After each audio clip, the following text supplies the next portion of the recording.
Bismillahirrahmanirrahim. Assalamualaikum warahmatullahi wabarakatuh. Ayuhal hadinul al-kiram, a'azzani wa a'azzakumullahu ta'ala. Pemirsa Dokastra yang cinta Allah Subhanahu wa taala.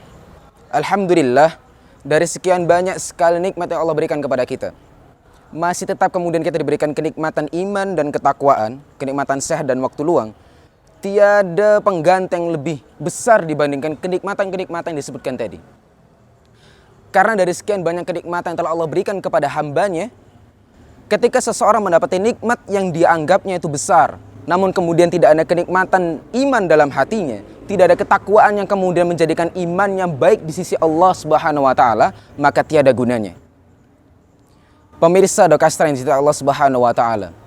Alhamdulillah, asyhadu an la ilaha illallah wahdahu la syarikalah wa asyhadu anna Muhammadan abduhu wa rasuluhu la nabiyya wa la rasula ba'da. Ayolah ikhwa azini wa azakumullah.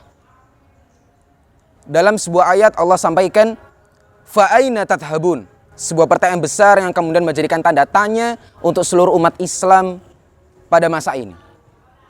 Allah tanyakan, lalu kemudian kemanakah mereka akan pergi, kata Allah Subhanahu wa taala. Siapakah mereka itu? Semua lingkup umat manusia. Fa aina tadhhabun. Lalu kemudian apa tujuan Allah menanyakan demikian? Karena sebab Allah Subhanahu wa taala telah mengkaruniakan kepada manusia itu fa'alhamaha fujuraha wa taqwaha. Manusia diberikan potensi berupa akal fikiran agar kemudian dia bisa menimbangkan mana kemudian jalan takwa dan mana kemudian jalan fujur. Jalan takwa ialah jalan yang kemudian diridhai Allah Subhanahu wa taala, sementara jalan fujur merupakan jalan yang kemudian Allah berikan sebuah sisi kebencian dari sisinya. Ayohal ikhwah, a'azzani wa a'azzakumullahu ta'ala. Setelah kemudian kita ketahui bahwa Allah telah menjadikan jalan dan kemudian menjadikan pilihan untuk hambanya, untuk sekalian banyak manusia.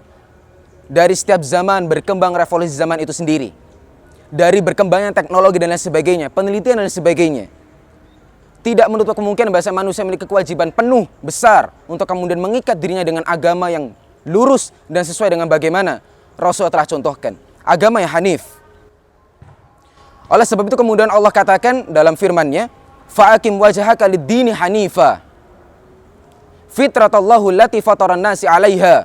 Bahwasannya Allah sampaikan kepada hambanya, maka hadapkan seluruh potensi dirimu itu lid-dini hanifa, kepada agama yang murni, bersih dan lurus. Fitratallahu allati fataran nasi 'alaiha. Mengapa sebabnya? Karena pada dasarnya fitrahnya manusia, dia diberikan akal fikiran itu ialah menjadikan dirinya sebagai potensi orang yang berkedudukan dirinya baik di sisi Allah Subhanahu wa taala. Jadi tidak ada alasan bagi seorang muslim ketika dia melakukan sebuah keburukan, nanti ketika dihisab di yaumul hisab, di yaumul mizan, lalu kemudian dia mempertimbangkan, mendebat kepada Allah Subhanahu wa taala, meminta sebuah keadilan kepada Allah Subhanahu wa taala. Ya Allah, saya diberikan potensi namun kemudian Engkau tidak berikan kepada hamba petunjuk-Mu. Tidak ada seperti itu. Kawan-kawan Dokastra yang dicintai Allah Subhanahu wa taala, marilah kita fikirkan baik-baik. Di waktu sore yang indah seperti ini, lalu kemudian ada baiknya ketika kita mengingat Allah Subhanahu wa taala dengan bagaimana Allah telah melahirkan potensi ilmiah kepada diri seorang manusia. Potensi ilmiah yang kemudian diiringi dengan potensi diniyah. Potensi seseorang bisa mengukur kadar dirinya dalam urusan ilmu duniawi yang kemudian diselimuti oleh wahyu ilahi di sana. Maksudnya apa? Ya itulah sebabnya kemudian kita katakan Quran is answer. Quran merupakan jawaban bagi segala macam persoalan hidup manusia. Jadi ingat baik-baik, satu hal yang kemudian kita harus ingat sampai kapanpun nantinya, manusia diberikan akal fikir untuk memilah manakah yang baik dan manakah yang buruk. Di samping itu tetap ikatlah keimanan kita terhadap apa yang telah Allah junjung tinggi berupa aturan syariatnya. Ayohal ikhwa azani wa azakumullah. Demikianlah quwafadis umat Islam. Quwafadis merupakan dua jalan yang diberikan oleh Allah Subhanahu wa taala untuk memilah dan memilih atas apa yang telah Allah berikan potensi kepada dirinya. Manakah jalan dia kehendaki? Jalan baikkah yang kemudian dia kehendaki ataukah jalan buruk yang dia kehendaki? Kawan-kawan Dokastra yang Allah cintai terhadap kita dan semua orang.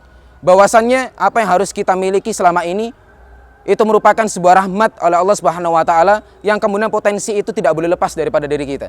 Potensi yang akal fikiran itu kemudian dilahirkan kepada manusia yang membedakan antara manusia dengan hewan, membedakan kedudukan antara manusia dengan hewan itu sendiri. Itu merupakan potensi yang nantinya akan menjadikan manusia itu mas'ul, ditanyakan pada hari kiamat nantinya.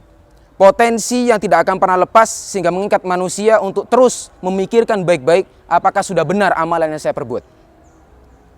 Jika kemudian kita melihat fenomena yang telah terjadi di luaran sana, wahai saudara-saudara sekalian, silakan Anda perhatikan masing-masing, silakan Anda renungkan masing-masing. Di luar sana sedang banyak sekali fenomena yang sedang menerjang kepada anak muda-mudi Indonesia, muda-mudi bangsa, pemuda-pemudi Islam, yang mereka mengaku Islam, namun kemudian mereka mengaku bahasanya sholat merupakan hal yang tidak penting buat hidup saya. Mengapa sebabnya? Yang penting masih ada keimanan tetap di lubuk hati saya, sehingga kemudian dia berkehendak dalam dirinya untuk memutus rahmat dengan cara tidak sholat kepada Allah Subhanahu Wa Taala. Mengapa alasannya? Karena mereka mengikat bahwasanya karena dalam hadis dikatakan man mata wa huwa ya'lamu alla ilaha illallah dakhalal jannah. Hanya sekedar itu saja.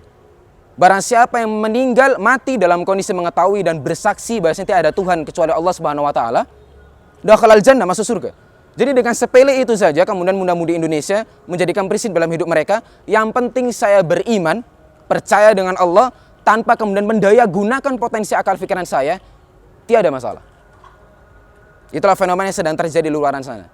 Karena sebabnya mereka telah menjadikan hawa nafsu mereka itu mengedepankan daripada akal pikiran yang sesuai dengan bagaimana agama telah aturkan. Allah pernah sampaikan, ara'aita man ittakhadha ilahahu hawa. Tidakkah engkau tahu bagaimanakah buruknya orang yang telah menjadikan hawa nafsunya sebagai Tuhan mereka? Wa iyadu billah, wa iyadu billah.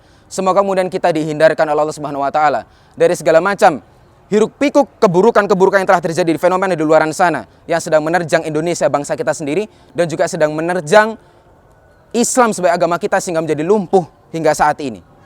Semoga pada sore kali ini apa yang telah kami sampaikan kepada kawan-kawan Dokastra yang kami cintai dan Allah telah cintai, agar menjadikan sebuah buah amal jariah untuk kita semua, dan agar kemudian kita menjadikan fikrah sebuah pengingat kepada kita semua, agar nanti kemudian kita mati dalam kondisi husnul khatimah di sisi Allah Subhanahu Wa Taala.